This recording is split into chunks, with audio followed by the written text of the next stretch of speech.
Hi மக்களே, இன்றைக்கி என்ன அப்படின்னா, இந்த கீழே இருக்குது பார்த்தீங்களா வீடியோ, அதை பாருங்கள்.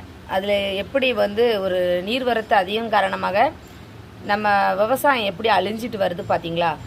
என்ன அப்படின்னா, இது எங்கே அப்படின்னு பார்த்தீங்கன்னா, சாத்தாங்குளம் மற்றும் அதை சுற்றியுள்ள பகுதியான நகனை மற்றும் பவுடை அப்படின்னு சொல்லுவாங்க. அந்த ஏரியாக்களில் சடநெறி கால்வாயில் தண்ணி நீர்வரத்து அதிகம் காரணமாக அதான் இவ்வளோ தண்ணீர் வரத்து அதிகரிச்சிருக்கு. அது மட்டும் இல்லை, தாமிரபரணி ஆற்றிலிருந்து சாத்தாங்குளம் பகுதிகளுக்கு பயிர் பாசனத்துக்காக நீர் திறக்கப்பட்டது. அதை தொடர்ந்து அதிகப்படியான நீர்வரத்து காரணமாக மழை வெள்ளம் காரணமாகவும் இந்த பயிர்கள்லாம் அழிஞ்சு வந்திருக்கு. அந்த விவசாயிகள் எவ்வளவு வேதனை அடைஞ்சிருப்பாங்க பார்த்தீங்களா, எவ்வளோ நட்டம் பாருங்கள். வாழைகள் அனைத்தும் அழிக்கப்பட்டு அந்த காய் விளையவே இல்லை. முக்கால் விளைச்சல் தான் விளைஞ்சிருக்கு. ஆனால் அதுக்கு முன்னாடியே வெட்டி எடுத்துடுறாங்க. அந்த விவசாயினுடைய நிலைமை என்ன பார்த்தீங்களா, விவசாயம் எப்படி அழிஞ்சிட்டு வருது பார்த்தீங்களா.